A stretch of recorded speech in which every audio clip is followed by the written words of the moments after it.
want to... Okay, Evel Knievel, Tina Herring, Jack Ferreter, and J.R. Ferreter formed the Legends Corporation. And here we have some stationery for the Legend Corporation out of North Royalton, Ohio. And this brochure right here has several paintings that Evel Knievel, Jack Ferreter, Tina Herring, and them did. And one of the most famous ones right here is Eagle and Prey. And there's a caption down here where Evel Knievel mentioned something like his little daughter walked in and said, "You got too much blood on the bunny rabbit," because the eagle was flying off with a bunny rabbit. So Evel Knievel kind of jokingly said to his daughter, "Well, that's okay, I'll just retitle the painting as the end of the Easter Bunny's ass." And this one here of the elk right here is called the King. And then... Let me get that elk again. I'll turn back. Okay, let me see if I got that. That's called the King, okay. Now, this corporation has been dissolved for several years. However, throughout Jack Ferreter himself, or Evel Knievel himself, some of these paintings are still obtainable. But they're highly sought after now, and they'll probably cost you more than their original cost back then. Let me get that last one on that page.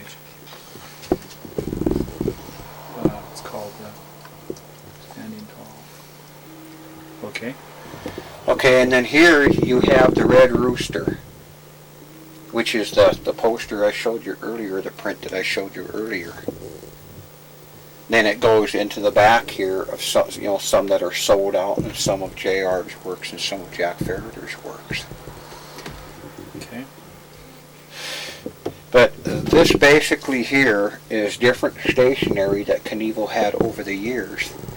This right here is kind of interesting because it's Evel Knievel Enterprises Box 7777 here in Butte, Montana, and this was one of his first stationaries that he used here in Butte, Montana. And Evel Knievel liked to do things with pizzazz, and so therefore he added his own touch of gold here, and at the tip of the paintbrush here is 24 karat gold leaf. Then you can't really see it in the camera, it doesn't really show up, but in the center here in the watermark is his sky cycle. Then it has his logo down here at the bottom, the famous Evel Knievel Willie. Underneath it is another one of Evel Knievel's stationaries that he used in his earlier years, and this was P.O. Box 505, Butte, Montana. And this is when he was living in his first house at the country club area here in Butte, part of the country club estates.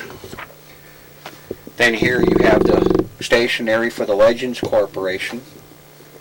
Then this here is the stationery that was used for the press release when Robbie Knievel, Evel Knievel's son, made the famous jump in 1982 at Caesar's Palace and was successful at it.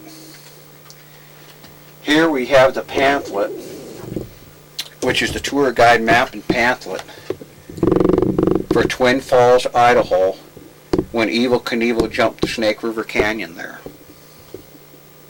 Okay. And it contains some memorabilia in it of the sky cycle.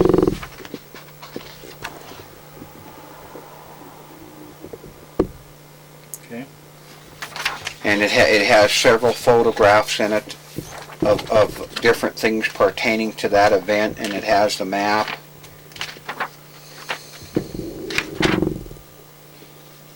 And here in the back it has another famous Evel Knievel logo, which has the anaconda rattlesnake wrapped around the motorcycle, representing Snake River Canyon jump.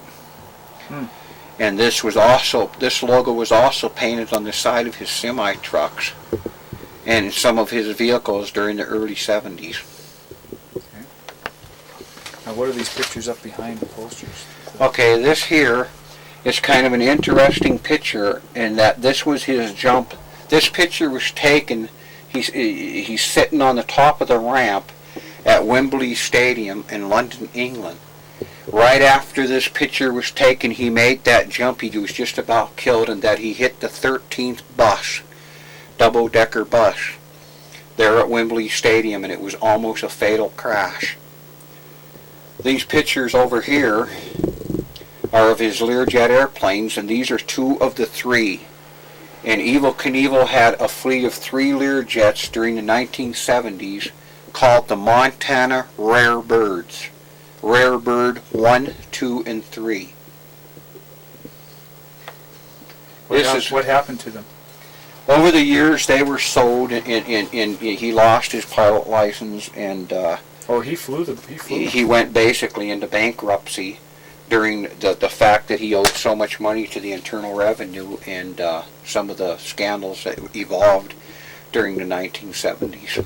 Okay. See, if Evel Knievel had a better education, he would have better handled his financial situation and his monies, and a lot of this wouldn't have happened to him because he wouldn't allow it to happen, because he became so famous that people just gathered around him basically like vultures, and everybody wanted something. And one of these men was a Sheldon Saltman, and Sheldon Saltman was basically a promoter, but he sort of got into Knievel's life and he sort of ruined it in that he came out with a book. Okay, where's that at? And the name of the book is Evel Knievel on Tour. And what happened is he wrote some things in this book about Evel Knievel's family and Evel Knievel's mother that Evel Knievel did not like. So as the story goes, as Evel Knievel caught him on the 20th Century parking lot and basically beat him up. And this caused Evel Knievel to go to prison for a while. Okay. However, the prison was more like a sunshine camp than it was a prison, because as story goes, Evel actually had limousines, food brought in, and he treated all the other prisoners there with royalty. And then here is the Sports Illustrated for the Snake River Canyon jump when Evel Knievel was on the cover of Sports Illustrated. Okay. This is a book. There are 3 versions of it with 3 different colors, with 3 different covers. And this book was by Michelle Spiegel, and it's called The Cycle Jumpers. And as you can see, it's autographed from Evel to me. And it starts out of the story of Evel Knievel, but then it goes into another daredevil by the name of Gary Wells. And as ironic as it may seem, Gary Wells plays an important part in the Knievel's life, and that Gary Wells also tried to jump the fountains at Caesar's Palace, and he unsuccessfully crashed and was just about killed. This is Evel Knievel here on the cover of Argosy magazine, which is a magazine for men.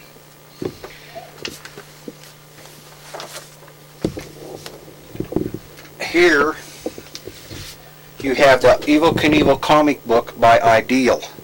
When you bought the Evel Knievel bicycle, 10-speed bicycle, or the other bicycles, or some of the Evel Knievel toys in the early 70s, you were given a comic book along with your toys.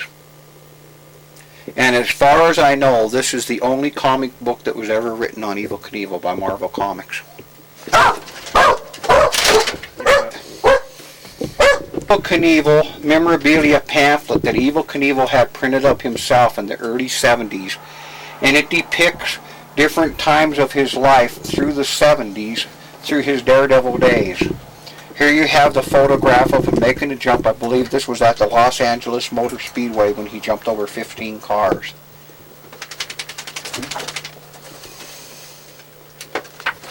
Here you have a picture of Evel Knievel sitting in the back seat of his Rolls Royce. Okay.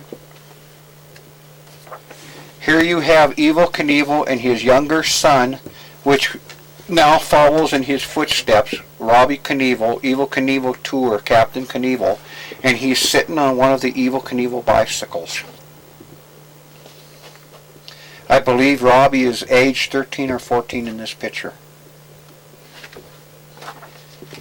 This picture here depicts the earlier Sky Cycle 1 as it appeared sitting out here at the Butte Airport, here in Butte, Montana, Burt Mooney Airport, when Evel, this is a prototype.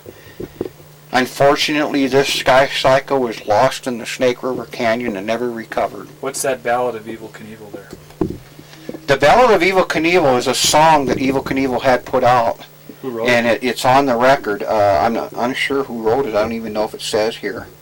Okay, lyrics by Ron Kramer, music by Dean Kay, and published by T.B. Harms Company. And this music and this song also appears on the Evel Knievel record album. And it starts out something like, he lives by day to day, never thinking of tomorrow. Well, anyway, it starts out something like that, and it is on the Evel Knievel record album.